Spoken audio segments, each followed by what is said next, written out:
Hello, I'm Matthew, and I'm an interpreter in the English booth.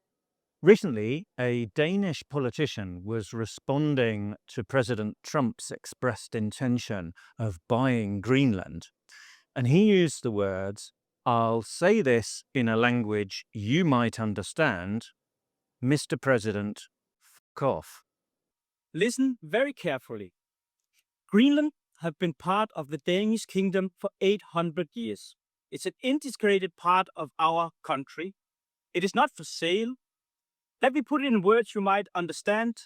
Mr. Trump, fuck off. As a native speaker of English, this kind of expression hits me. We feel a lot more sensitive to these expressions in our mother tongue. But this was used in an international context.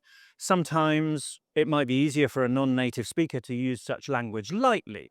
But the audience did respond. The presiding officer, a vice president of the European Parliament, issued a rebuke for use of inappropriate language. And there was, I imagine, a reaction in the room. People applauding, but also people upset. So it got an international reaction from a multilingual audience. But as an interpreter, what do you do in such a situation when you hear such heavily loaded language? Well, the way interpreters always fail to answer such questions is to say, context is everything. So this time, which elements of context are appropriate? Firstly, I think the introduction. There's a huge irony in saying Mr. President. That sets it up as being a high register remark, which is then undercut by the obscenity.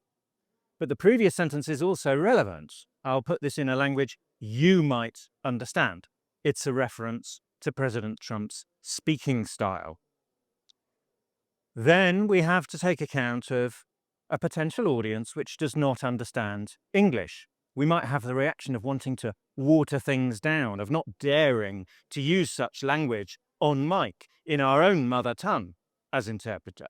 But the listeners who have failed to understand the original need to be in the same position as those who do. We have to let everybody respond. That's what multilingual democracy is all about. So I was thinking, what would I have done into Spanish?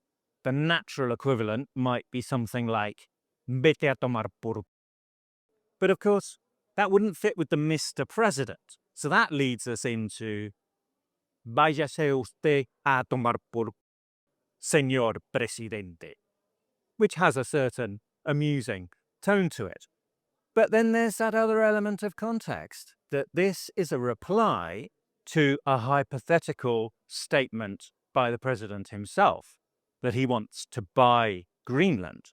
And the response to that is maybe more something like, "Ni de co."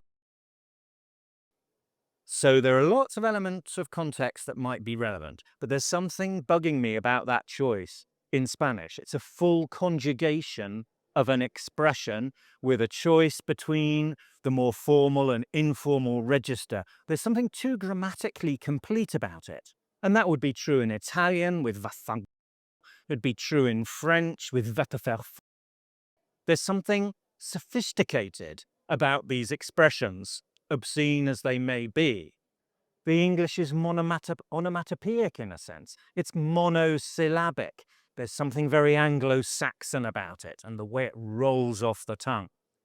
And we've said, in a language you might understand. So we imagine these very monosyllabic, abrasive terms themselves being uttered by the president. How do we do justice to that?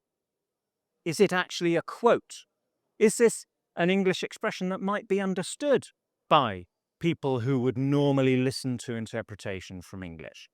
If so, and we have a huge dilemma about doing it justice, we might even switch off the mic just for those two words.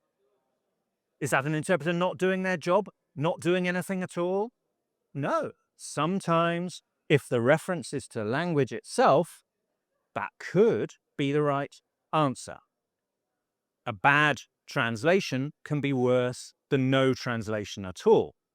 So sometimes that might be the answer to a dilemma. I don't know whether I've answered the question. I'm probably overthinking this. I hope that's been helpful. But if you don't think it's been helpful, please don't tell me to f off.